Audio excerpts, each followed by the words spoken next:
ಎಲ್ಲರಿಗೂ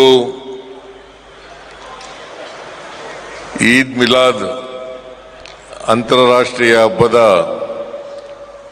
ಶುಭಾಶಯಗಳನ್ನು ಮೊದಲಿಗೆ ಕೋರಲಿಕ್ಕೆ ಬಯಸ್ತಾ ಇದ್ದೇನೆ.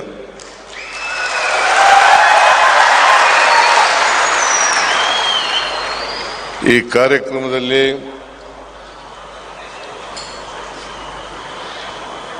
ದೇಶದ ನಾನಾ ಭಾಗಗಳಿಂದ ಬಂದಿರತಕ್ಕಂಥ ಮುಸಲ್ಮಾನ್ ಧರ್ಮಗುರುಗಳೇ,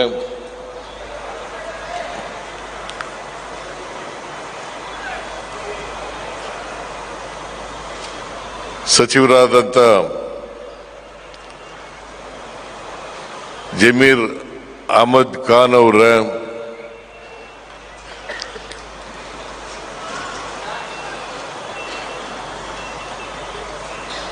ಮುಖ್ಯಮಂತ್ರಿಗಳ ರಾಜಕೀಯ ಕಾರ್ಯದರ್ಶಿಗಳಾದಂಥ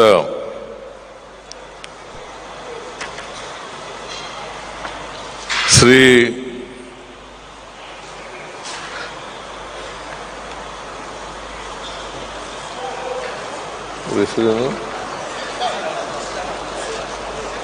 ನಜೀರ್ ಅಹಮದ್ ಅವರೇ,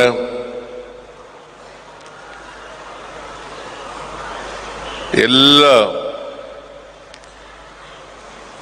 ಮುಸಲ್ಮಾನ್ ಸಮಾಜದ ಮುಖಂಡರುಗಳೇ, ಮುಸಲ್ಮಾನ್ ಸಮುದಾಯದ ಎಲ್ಲ ಆತ್ಮೀಯ ಬಂಧುಗಳೇ,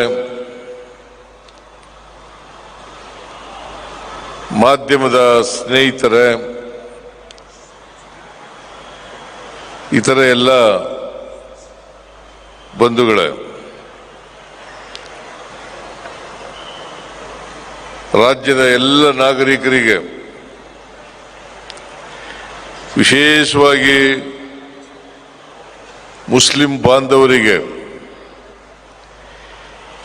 ಈದ್ ಮಿಲಾದ್ ಉನ್ ನಬಿ ಹಬ್ಬದ ಆರ್ಥಿಕ ಶುಭಾಶಯಗಳನ್ನು ಕೋರಲಿಕ್ಕೆ ಬಯಸ್ತಾ ಇದ್ದೇನೆ.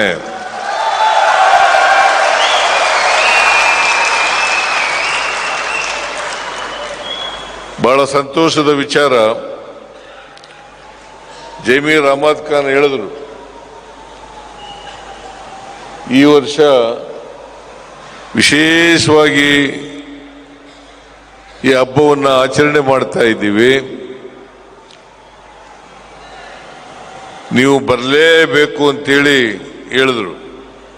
ಎಲ್ಲರೂ ಒಟ್ಟುಗೂಡಿ ಈ ಹಬ್ಬವನ್ನು ಆಚರಣೆ ಮಾಡ್ತಾ ಇರೋದ್ರಿಂದ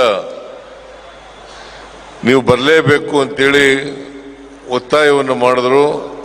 ಹಾಗಾಗಿ ಇಂಥ ಬೃಹತ್ ಸಭೆಯಲ್ಲಿ ನಿಮ್ಮನ್ನೆಲ್ಲ ಉದ್ದೇಶಿಸಿ ಭಾಷಣ ಮಾಡ್ತಕ್ಕಂಥ ಅವಕಾಶ ಸಿಕ್ಕಿದೆ. ಅದಕ್ಕಾಗಿ ನಾನು ಈ ಸಂಘಟಕರಿಗೆ ಧನ್ಯವಾದಗಳನ್ನು ಹೇಳಲಿಕ್ಕೆ ಬಯಸ್ತಾ ಇದ್ದೇನೆ.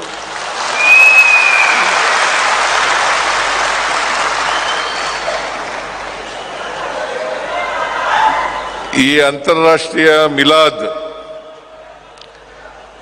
ಸಮ್ಮೇಳನವನ್ನು ಉದ್ಘಾಟನೆ ಮಾಡಬೇಕು ಅಂತೇಳಿ ಹೇಳಿದ್ದಾರೆ.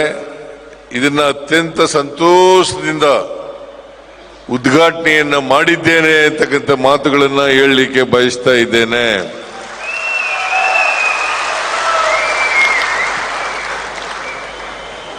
ಈದ್ ಅಂದ್ರೆ ಹಬ್ಬ, ಮಿಲಾದ್ ಉನ್ ನಬಿ ಎಂದರೆ ಪ್ರವಾದಿ ಮಹಮ್ಮದ್ ಅವರ ಹುಟ್ಟಿದ ದಿನ ಎಂದರ್ಥ. ಇವತ್ತು ನೀವೆಲ್ಲರೂ ಕೂಡ ಅತ್ಯಂತ ಸಂಭ್ರಮದಿಂದ, ಸಂತೋಷದಿಂದ, ಸಡಗರದಿಂದ ಮೊಹಮ್ಮದ್ ಪ್ರವಾದಿಯವರ ಹುಟ್ಟಿದ ದಿನವನ್ನು ಆಚರಣೆ ಮಾಡ್ತಾ ಇದ್ದೀರಿ.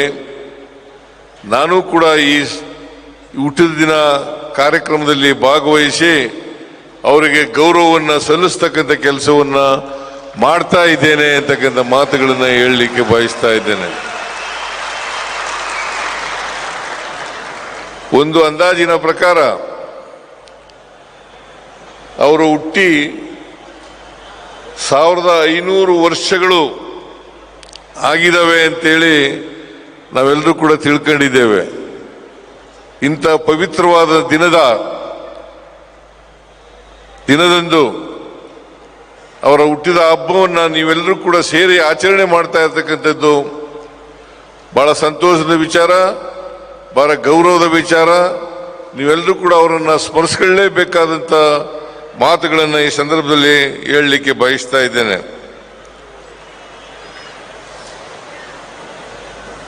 ಮಾನವ ಇತಿಹಾಸದಲ್ಲಿ ಪ್ರವಾದಿಯವರ ಬೋಧನೆಗಳು ಅನೇಕ ಕ್ರಾಂತಿಕಾರಿಕ ಬದಲಾವಣೆಗಳನ್ನು ಸಮಾಜದಲ್ಲಿ ಮಾಡಿದ್ದಾವೆ ಅಂತಕ್ಕಂಥ ಮಾತುಗಳನ್ನು ಹೇಳಲಿಕ್ಕೆ ಬಯಸ್ತಾ ಇದ್ದೇನೆ.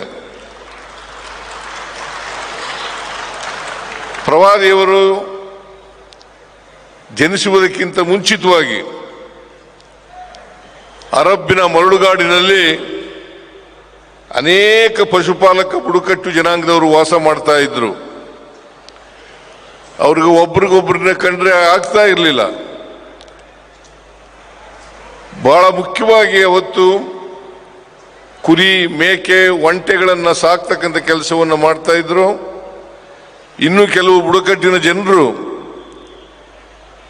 ವ್ಯಾಪಾರ ಮಾಡ್ತಾ ಇದ್ದಂಥ ಜನರಿಗೆ ರಕ್ಷಣೆಯನ್ನು ಕೊಡ್ತಕ್ಕಂಥ ಕೆಲಸವನ್ನು ಮಾಡ್ತಾ ಇದ್ರು.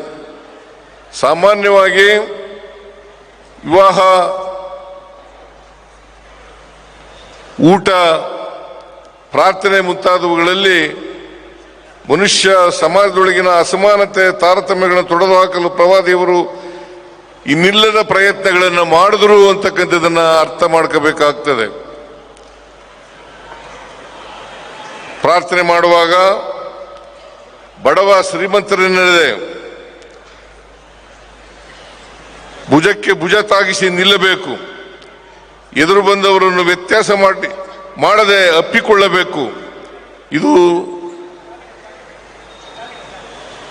ಮತ್ತೆ ಒಂದೇ ಪಂಕ್ತಿಯಲ್ಲಿ ಊಟಕ್ಕೆ ಕೂರಬೇಕು ಅಂತಕ್ಕಂಥದ್ದು ಪ್ರವಾದಿಯವರು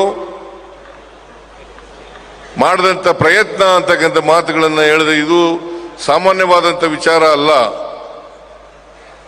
ಎಲ್ಲರನ್ನು ಕೂಡ ಒಟ್ಟುಗೂಡಿಸ್ತಕ್ಕಂಥದ್ದು, ಒಂದೇ ವೇದಿಕೆಯಲ್ಲಿ ಪ್ರಾರ್ಥನೆ ಮಾಡ್ತಕ್ಕಂಥದ್ದು, ಒಟ್ಟಿಗೆ ಕೂತು ಊಟ ಮಾಡ್ತಕ್ಕಂಥದ್ದು, ಪರಸ್ಪರ ಎದುರು ಬಂದವರನ್ನು ಅಪ್ಕೊಳ್ತಕ್ಕಂಥದ್ದು ಇದೆಯಲ್ಲ, ಇದು ಮಾನವೀಯತೆಯ ಲಕ್ಷಣ ಅಂತಕ್ಕಂಥ ಮಾತುಗಳನ್ನು ಹೇಳಲಿಕ್ಕೆ ಬಯಸ್ತೇನೆ.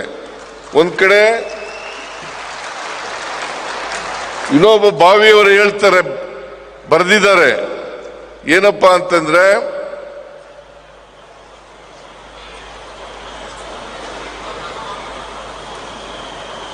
ವಿನೋಬ ಭಾವೆಯವರು ಹೇಳ್ತಾ ಇರ್ತಕ್ಕಂಥ ವಿಚಾರ ಏನು ಅಂತಂದ್ರೆ, ಇಸ್ಲಾಂ ಅಂದರೆ ಶಾಂತಿ,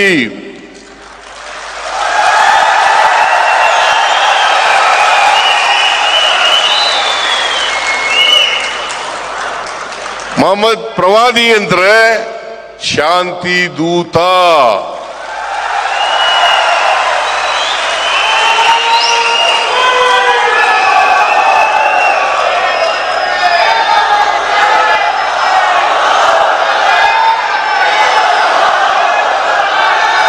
ಸಮಾಜದಲ್ಲಿ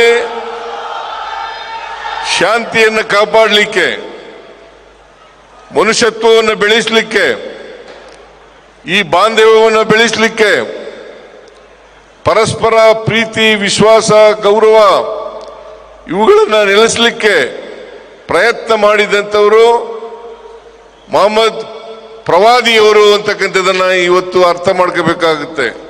ಹೇಗೆ 12ನೇ ಶತಮಾನದಲ್ಲಿ ಬಸವಣ್ಣವರು ಸಮಾಜದಲ್ಲಿ ಜಾತಿ ಹೋಗ್ಬೇಕು, ವರ್ಗ ಹೋಗ್ಬೇಕು, ಎಲ್ಲರೂ ಕೂಡ ಸಮಾನತೆಯಿಂದ ಬಾಳಬೇಕು, ಮನುಷ್ಯತ್ವದಿಂದ ಬಾಳಬೇಕು, ಸಮಾನತೆ ಬರಬೇಕು, ಸಮಾಜ ನಿರ್ಮಾಣ ಆಗಬೇಕು ಅಂತೇಳಿ ಪ್ರಯತ್ನವನ್ನು ಮಾಡಿದ್ರು.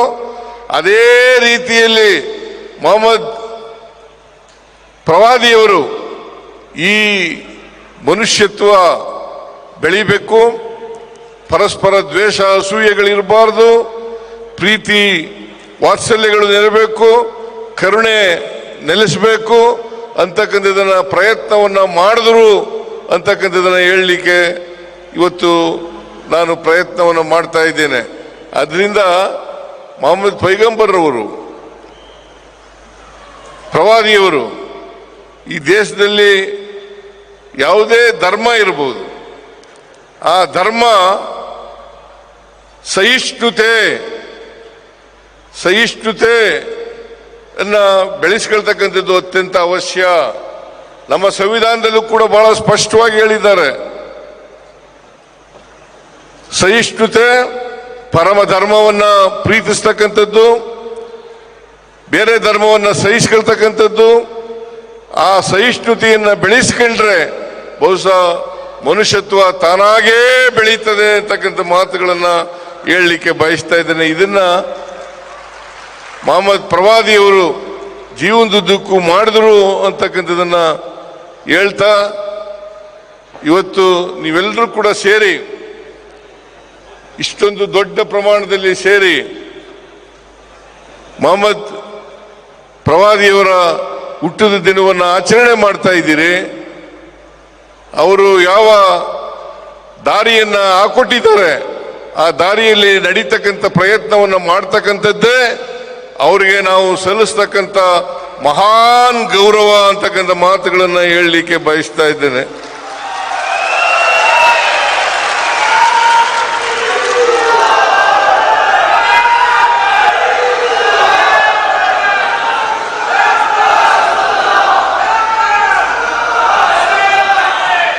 ಇವತ್ತಿನ ದಿನ ಮೊಹಮ್ಮದ್ ಪ್ರವಾದಿಯವರನ್ನ ನೆನಪು ಮಾಡ್ಕೊಳ್ತಾ ನಾವೆಲ್ಲರೂ ಅವರು ಹಾಕೊಟ್ಟಂತ ದಾರಿನಲ್ಲಿ ನಡೀತಕ್ಕಂಥ ಪ್ರಯತ್ನವನ್ನು ಮಾಡೋಣ ಅಂತಕ್ಕಂಥ ಮಾತುಗಳನ್ನು ಹೇಳಿ ಮೊಹಮ್ಮದ್ ಪ್ರವಾದಿಯವರಿಗೆ ಅನೇಕ ಧನ್ಯವಾದಗಳನ್ನು ಹೇಳುತ್ತಾ, ಅವರು ನಮ್ಮ ಜೊತೆಯಲ್ಲಿ ಇರಲಿ, ನಮಗೆ ಯಾವತ್ತೂ ಕೂಡ ಪ್ರೀತಿ, ಕರುಣೆ, ವಾತ್ಸಲ್ಯ ಇವುಗಳನ್ನು ಬೆಳೆಸ್ತಕ್ಕಂಥದ್ದು, ಮನುಷ್ಯತ್ವವನ್ನು ಬೆಳೆಸ್ತಕ್ಕಂಥ ಕೆಲಸವನ್ನ ಮಾಡಲಿ ಅಂತ ಪ್ರಾರ್ಥನೆಯನ್ನು ಮಾಡಿ ನನ್ನ ಮಾತುಗಳನ್ನು ಮುಗಿಸ್ತೇನೆ. ನಿಮ್ಮೆಲ್ಲರಿಗೂ ಮತ್ತೊಮ್ಮೆ ಪ್ರವಾದಿ ಮೊಹಮ್ಮದರ ಜನ್ಮದಿನದ ಶುಭಾಶಯಗಳನ್ನು ಕೋರಿ ನನ್ನ ಮಾತುಗಳನ್ನು ಮುಗಿಸ್ತೇನೆ.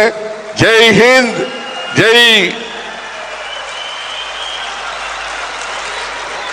ಜೈ ಕರ್ನಾಟಕ, ಜೈ ಹಿಂದೂ ಮುಸಲ್ಮಾನ್. ನಿಮ್ಮೆಲ್ಲರಿಗೂ ನಮಸ್ಕಾರ. Thank you.